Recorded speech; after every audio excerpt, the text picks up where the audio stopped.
جب سکرات کا وقت ہوتا ہے تو شیطان آ کے ظاہر ہو، کبھی والد کی شکل میں، کبھی والدہ کی شکل میں، دوست و اقارب کی شکل میں، باقاعدہ اسے بتا دیتا ہے دیکھو یہود نے یہ کام کیا تو کامیاب ہو گئے، جلدی کرو کلمہ کا انکار کرو۔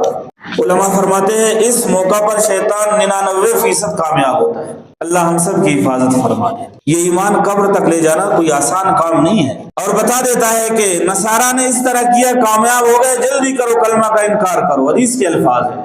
اور کامیاب ہوتا ہے، انکار کرا کے کامیاب ہوتا ہے، ایمان سے خالی بھیج دیتا ہے دوسری دنیا۔